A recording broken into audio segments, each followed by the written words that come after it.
This is Court Storming with your host, Perry Sook. Hello, everybody, and welcome to Court Storming. We are still in black in solidarity with the Eye on the Storm podcast because since the costume change, the Johnnies have yet to lose, and man, was that put to the test this week. But indeed they did. Another 2-0 week for the St. John's Red Storm. That makes a 6-game win streak, an 8-1 start to Big East play for the first time since 84, 85, and 85, 86. If you recall, one of those trips ended in a Final Four visit. 8 straight road games if you start dating back to last season. The last time that's been done in the conference was Nova in 2015, 2016. And they happened to win. So far, things looking all right as far as Big East play goes for the Johnnies. And speaking of all right, we are very happy to welcome in a guest who survived the frozen tundra. We have Storm the Paints, Kevin Connelly, who's in from the snow, in from Cincinnati, and just happy to be here. Kevin, thank you so much for joining us today. Harry, thanks for having me. I had as much fun covering that game yesterday as I did updating the travel because, I was always scheduled to go out on Saturday afternoon because it was a 2:30 game, and then the game time gets moved up, and I have other obligations here in New York on Friday, so I can't go out late Friday night. And it's like, all right, we have to get back here. We're getting 2 feet of snow, so I have to get back after the game. So it was a day trip to Cincinnati with a pit stop in Chicago, but I can live to tell the story because we made it back. I'm not doing this from a hotel room in Cincinnati, and more importantly, going to be able to go to Wednesday's game because we're not going to be stuck somewhere. Exactly, and only one next week, so we would have hated to miss you. Although next time, maybe you have to spring the $10 for the first-class seats so you can sit next to Roger. That's only Roger. Roger was a first-class man, and you know what? Me and Zach Braziller had to slum it in the back of the plane while he enjoyed all the perks of first class. But you know what? That's what we got to do. Hey, but you know what? You were flying high because the second consecutive win of the week, coming back from double digits yet again. I want to start at the beginning, at the Seton Hall game. This was a game where Seton Hall was coming in, off of 2 losses after being ranked for the first time in God knows how long, and desperate for a win. And man, did they play like it. But the Johnnies, for the last 15 minutes, in the words of Shaheen Holiday, imposed their will. And I was pretty baffled. It was something I was not really expecting to see from this team. I kind of want to know what your big takeaways are when you look at, just why the Johnnies were down 15 and then what they did to get back in it. Well, the biggest reason why they were down was, St. John's didn't have any offense, and Seton Hall put together one of their best offensive halves, I think, of the season. And, it's kind of interesting because the way that first 25 minutes unfolded was like the opposite of a lot of Seton Hall games, right? It's Seton Hall who gets out to this big 15, 20-point lead, and they see it slowly wilt away. And the one thing I'll say, after St. John's lost to Providence, and then they go on the road and they beat Butler and they beat Creighton and they had won 4 in a row a couple games after that, you're like, all right, this team's tough. We didn't necessarily know how tough this team was because anytime they got punched in the mouth, specifically in the second half, they folded. You look at the game against Auburn. You look at the game against Kentucky. You look at the game against Providence. Punched in the mouth and had no response. In this game, they finally responded. Mm-hmm. Seton Hall punched them in the mouth. So not only did they show toughness responding to that blown Providence game, but they showed some real legitimate grit in this Seton Hall game that we had not seen before this year. Yeah, what I really liked about it is it was reminiscent of last year. It was, hey, team down early and then able to battle back in a fantastic way. And I wasn't sure this team had that in them. I was impressed with the toughness after the Providence game and the way they bounced back. Apparently all you need to do is wear black and have lefty say you never want to lose again and you won't lose again. We'll see. We'll see on February 6th.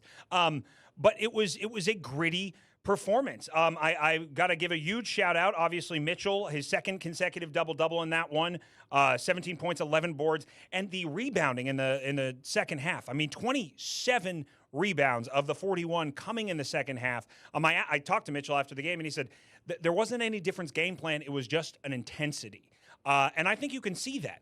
With that also, I want to take a second to talk about Hopkins because he has kind of turned into – I don't want to call him the closer because I'm going to give that name to somebody else a little later on the show, but he has found another gear, it seems, in second halves of game and put on that Mamba mentality that, Rick has been begging him to put on. Are you seeing that growth from Hopkins? I mean, is this a sign of things to come? Is this, he can't do 40 minutes, so we just get 20? Or do you think he can blow up into, that Mamba mentality for 40 minutes? Listen, it's tough to explain, right? I mean, I don't know why he sometimes struggles in the first half, and then in the second half he turns into the all Big East player he was a couple of years ago. He's a player that St. John's absolutely needs. That he needs their scoring ability. Now he's really struggled shooting the basketball from 3-point range, and I'm interested to see, and I think you saw a little bit of it against Xavier, how teams are defending St. John's. They want to pack the paint because they know Dillon Mitchell isn't shooting from 3-point range. If Bryce Hopkins is going to beat them from 3-point range, well, opponents are just going to tip their hat, say good job, and move on. And the same thing with Zuby. Like, nobody's going to really guard against Zuby from above the free throw line, even though he can make shots like that, because you're more concerned about him putting the ball on the deck and driving by you. So that's why I think Oziyah Sellers and Ian Jackson and players like that are so important to have those shooters out there to spread the floor, because things could get clogged in the middle with Mitchell, Hopkins, and Ejifor. But there's nothing to say. I mean, Hopkins in second halves in this stretch, he's been really, really good. It has been impressive, and I love the three big lineup. I love Dillon running the point forward. I think getting Dillon on the floor. And something, last time you were on the show, we kind of talked about that St. John's lives or dies by Oziyah Sellers, and I like that is not 100% true anymore. They have found some offensive identity outside of Sellers having a hot night or a bad night. And then, of course, there's someone who I have defended valiantly on the show, Dylan Darling. We will touch on him a little later, but obviously two massive plays in the end of that game to get Rick Pitino win number 899, tying him, obviously, on the list with Knight. And that's great and all. I had a chance to speak to Rick after the game, so we're going to go ahead and take a quick listen to that. Coach, in 5 games, we've gone from frailty to what you just called your favorite game of the year. What do you like most about how your team is playing right now? Well, in the last 3 games, we scored 92, 90, and 84. And tonight, I told them it's going to be a rock fight. Nothing was going right for us. Zuby was having his poorest game of the season, and they had to dig in and win. They couldn't look at stats, couldn't get down about not playing well. They just had to win the game. They had to have fortitude beyond any. You get down 15 to Seton Hall, it's going to be difficult to win. Coach, when you see the improvements in your team, do you think it's more individually or the team coming together? I think both. I think collectively there's 8 new players that don't know each other. They're coming together. They're a great group of guys. I don't think I'll ever coach a group of guys like this again. Usually you get 1 or 2 small situations where there's a problem. No problems with this group. Coach, last one for you. Obviously, Saturday, going for number 900, 5th game. You're 3-1 against Richard. Any extra emotions going into the building? Conference game in his turf? He told his mother he will do everything humanly possible to stop me from getting 900. Well, we'll see. Hopefully he does not succeed. Coach, congratulations. Well, thank you, Rick, very much for the segue, because after 899, well, it comes 900. And that game was just this weekend against Xavier, against his son. He said, obviously his son was going to do everything he could to keep him from getting 900. And lucky for the St. John's faithful, Richard Pitino was unsuccessful at that. So you were there. You survived the tundra. And the Johnnies survived another massive, massive deficit. And so... Again, the stretch of no offense, I get it, and I see where the numbers are, I see where the stretches are, and why that's happening, and why the buckets don't fall. But it's a little inexplicable to me how it happens. Like I see it, and I see the missed layups, and I see the poor shooting percentage, but I don't understand how that fits in with the St. John's that can't shoot, with the St. John's that's gone 56.6% from 3. It was really because you go to the bench. Like, it was the first guy off the bench was Kelvin Odie. And if you had that on your bingo card, well, I'd like to know the lottery numbers for this week as well, because, I mean, Kelvin Odie, a freshman who seems like he has potential, and he was the first sub to come to the scorer's table, and him and Josan Sanin came in the game at the same time, and immediately Xavier outscored St. John's by 10 points. So fouling a 3-point shooter twice, which, Rick was livid for in the Providence game. Yeah, and Rick has talked a lot about the struggles, at least Ian Jackson and Josan Sanin have on the defensive side of the floor, and they're certainly getting better. And Josan Sanin, I thought, played great defense against Seton Hall, which led to the comeback on Tuesday night. But the two of them out there together, there's a lot that people on the back end would have to make up for. And then now throw in the fact that you have a true freshman who really hasn't played that much out there. It's easy to see why Xavier was able to get their offense going. And I want to credit Xavier because, yes, Xavier leaves a lot to be desired defensively if you watch them, but they are a very, very good offensive team. I think in that first half, it was really, you get out to the 9-point lead, you go to your bench, they can't sustain it. You try to put starters back in, but Xavier's already gotten on this roll, and you couldn't really make it up. So it's tough to pinpoint one exact thing, but in this game, it kind of felt like those subs might have been the tip of the iceberg. Yeah, it was odd seeing both of those guys come in, especially when you had established such a rotation with those five, and then, hey, we'll put in, maybe a lefty or a Rubin or something. But then, again, and also, you mentioned it, but thank goodness for Ian Jackson, after having what was called, not a Jackson game against Seton Hall, comes out and goes 5 for 5 to start the game and keeps him in it. So fantastic. But then, here we are again, 16. Johnnies come storming back. You got Zuby, who went for 13 and 11 with the foul out. You got Mitchell, who went 17 and 7.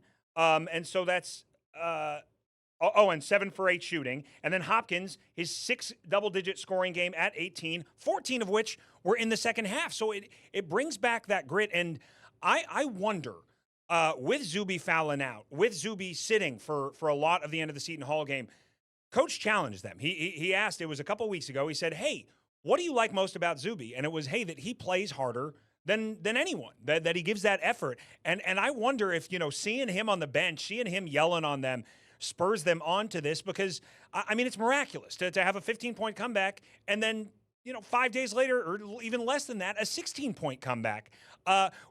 Did you have any doubt while you were sitting there, what was it? Oh, here we go again, or oh, here we go again, another 16-point possible comeback? Well, it's kind of funny because at halftime, when it was a 12-point game, the media seating at Xavier, it's kind of spread out all throughout the arena. But, the three of us that cover St. John's, we were in the same very tight quarter, one table for the three of us. And I think it was Roger who said to Zach, what do you think they're going to do?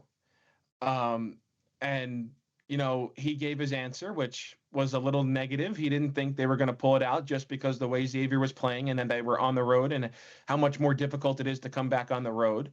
And then he said to me, and I guess I gave a cop-out of an answer. I didn't really answer his question. I said, I don't know if they're going to win or lose, but I know they're going to make a run at some point. And Xavier very easily scoring the first 4 points of the second half didn't make me feel great about that prediction, saying that they were going to make a run. But then they rattled off the 16-1 run after that. And I was like, well, here's the run. I don't know how the outcome's going to be, but here's the run that I thought they were going to make. And, I mean, just an incredible second half of a college basketball game. It had everything. It was back and forth, big shots on both sides. It was just fantastic. So luckily for St. John's, they were able to pull it out in the end. Yeah, exactly. The 16-0 run, and then 49 to 28, outscoring them the last 16-40 of the game. Well, you guys had your doubts, or you gave your cop out at least. Rick Pitino apparently had no doubts. So we're going to go ahead and listen to what he had to say after the game. I've said this all along to you guys all year long, how enjoyable they are. But tonight was the icing on the cake, because a lot of teams would break down 12, down 10, and they never broke. They just stayed with it. And your team with that type of crowd doesn't bend, doesn't break, just keeps staying in there. It's remarkable how they're playing right now, so I'm real proud of them. But again, another amazing second half comeback by the Red Storm to have a 2-0 week. We are going to break down even more just what went into these miraculous comebacks, and if they can keep doing it, if they need to keep doing it, when Court Storming returns.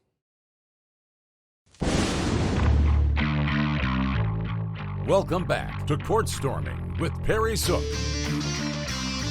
Hello, welcome back, everybody, to Court Storming. Again, another 2-0 week for the Johnnies as they just continue to roll, coming off the Providence not rolling, into their Big East schedule. It is remarkable. It is remarkable to see. It is remarkable to see a team come back from double-digit deficits back to back, especially a team that you were worried about losing double-digit leads in the second half because you'd seen it happen. You'd seen it happen. And Kevin actually had a great stat about trailing in the second half and losing games. So you know what? Just like the Johnnies, we're going to bring back in Kevin Connelly from Storm the Paint because until this game, with the exception of the one bucket in the Butler game, the Johnnies had not been good at all in second halves. So I'm going to let you expound on that. And can you tell me why you think it changed now? Beyond, energy, beyond grit, is there something you see on the court that is a reason that this team is now succeeding in second halves and not only holding on to leads, but getting leads back? Yeah, listen, I think the message is probably settling in a little bit more from Rick Pitino. And I know this was a team that was ranked in the top 5 in the preseason, and certainly it takes time. Like, I know people had expectations that they were going to beat Alabama and they were going to go 2-1 or 3-0 out in Las Vegas. And it just didn't happen. That they were going to beat Kentucky. But now I think you're starting to see the message settle in. They're starting to understand where they're supposed to be, what they're supposed to do, what everybody's roles are. And yeah, in the second half, prior to the Seton Hall game, every time St. John's had trailed in the second half this year, they lost the game. The only exception was their road win at Butler. And now they've done it twice in a row. They've trailed in the second half against Seton Hall. They've trailed in the second half against Xavier and came back and won both those games. So like I said a little bit earlier, I think you're starting to see a grit with this team that you necessarily didn't see in November and December. Yeah, and I find it interesting, too, because it is a different look than we maybe thought we were going to get. With the rotation that they have, with the guys we have, Dillon Mitchell has continued to be, he's been stuffing the stats a little bit more than he used to. But even when he wasn't stuffing the stats, just an exceptional player doing things on both ends of the floor. And I think that is the motor that goes. As we mentioned, Bryce Hopkins coming in the second half. And then I have to give a special shout out to a man who I think episode 1, 2, 3, 4, 5 of this show, I was championing in Dylan Darling. And last week got on here and defended him because I don't know. There's something about this kid, the way he takes a charge, the way he plays, and the way he talks to you after the game, just with no presumption. What a fantastic thing. And Rick challenged him to go out and be a junkyard dog again, and to go out and fight and really get after it, and not kind of, pick shots and do that. And my goodness, has he done that? We had 2 massive plays, which you can see on my my left, your right, the steal and then the layup in the Seton Hall game, and then we have this massive 3 coming right here, drawn up after Zuby fouled out to get that shot. It is just remarkable, the zero fear. And I talked about Sandin, not being afraid to pull the trigger, and Lefty definitely not. Lefty will miss 10 times in a row and then pull up the 11th and probably hit it because he doesn't miss that often. But Dylan Darling, I am just so happy to see the plays that he is making. And I want to know, what has your opinion been on Dylan Darling? I think him coming off the bench as a point guard is just about the best option you have because it gives this team a different look. It changes the way that this team plays, and it opens him up and others for opportunities for shots. Yeah, having him in your back pocket is great, especially if it's a game where Ian Jackson is struggling in, or stuff like that. It's been there's a lot of players for St. John's that have had up and down seasons, and Dylan Darling is right there. He started 1 for 15 from 3-point range, and then after St. John's beat Iona, Rick Pitino says that he has to break down his shot and really start from scratch because he's hesitating, and he changes his shooting form, and I think he's 15 of 27 since from 3-point range. It's something crazy like that. And added arc, and he's shooting over 50% from 3. Yeah, he's come up with the big plays when St. John's has needed it. You mentioned those 4 quick points he got at the end of the Seton Hall game, especially the steal and the score, which really sealed the game and pushed the lead to 5. And in this game, all 11 points coming in the second half, the 3-pointer with 53 seconds left that put St. John's up 2 after Xavier retook the lead on a 3-point play that Zuby Ejifor fouled on, as you mentioned. So in these last two games, he has emerged as the closer. He has been the guy that you need down the stretch defensively. He's been the guy you need on the floor offensively, and he has delivered. And St. John's is hoping that can continue because he's not the tallest guy in the world. He's not the fastest guy in the world. He's not the quickest guy in the world. But as you said, he plays with a ton of heart, and it's been on display over these last two games. So I listened to the pod last week following the Seton Hall game. And Dave mentioned something that I wanted to bring up to you as well.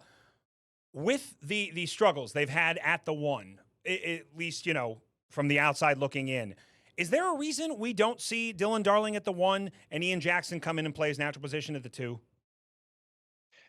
It's interesting because I'm trying to think. I know they've been on the court in spurts at certain times together this year, but I can't really remember any extended run. It's usually one or the other. And I mean, this was a conversation topic a couple of weeks ago as well, when it was Ruben Prey and Zuby Ejifor are never on the court together at the same time. And then they were, and St. John's had this incredible performance. I think it happened against in that road game against Butler, and St. John's dominated Butler on the glass. So I don't have a good answer for you as to why the two of them don't really play on the court at the same time. Rick Pitino again said after this game against Xavier that he has his reasons as to why he starts Ian. I think it's size. I think it's scoring ability. I think it's speed of the game.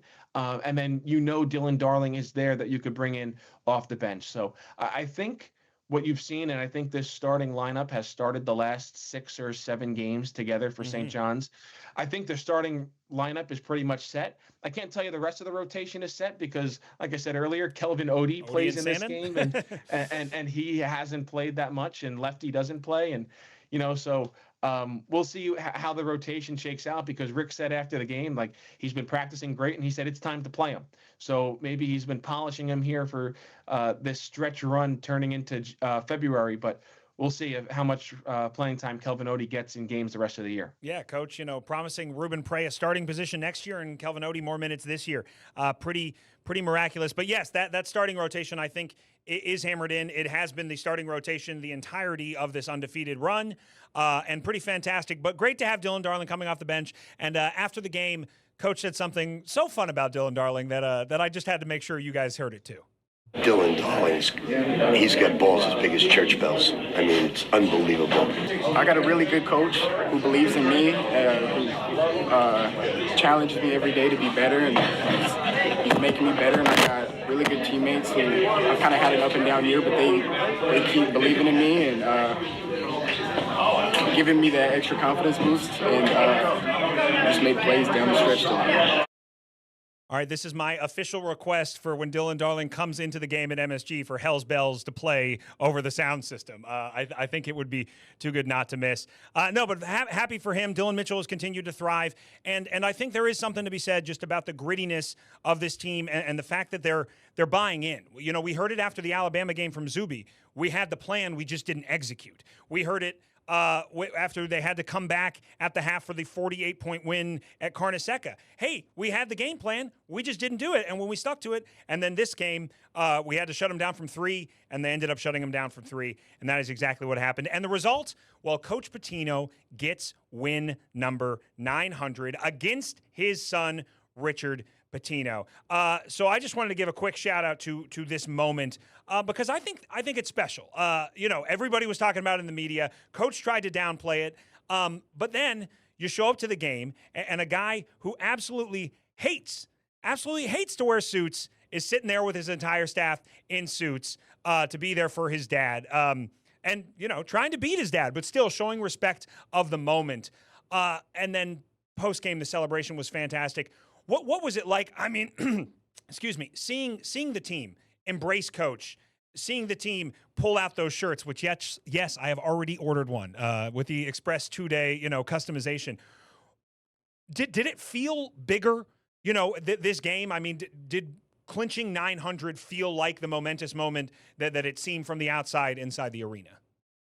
Yes, I think everybody knew the moment. Like the Xavier fans, it was more than Pitino. They knew Rick was on the cusp of 900. The one thing I'll say is, like, it was going to happen. It was going to be a matter of when. Like, I feel very confident going into this game against Xavier to say St. John's is going to win at least one more game this year. So we all knew 900 was going to happen. Just kind of like we all think that Rick Pitino is going to pass Roy Williams in a couple of games as well for his 904th career win. But the fact that it came against his son was a special moment. I know there was a handful of Pitino family members in the crowd. Everyone that was planning on going didn't make it because of the weather forecast, and people didn't want to get stuck in Cincinnati and wherever else they could have gotten stuck. So it wasn't the big family reunion that I think a lot of people probably thought it was going to be at the beginning of the year. But certainly it probably will be in a couple of weeks when Xavier comes to Madison Square Garden. Yeah, it was definitely going to happen, but I think the fact that it happened against his son, I think while his son would have loved to beat him to postpone it, I think it was probably also a wonderful moment. And here, guys, I don't even have a soundbite for this one. I just want to show you guys the celebration and the love of this team that they have for their coach inside the locker room.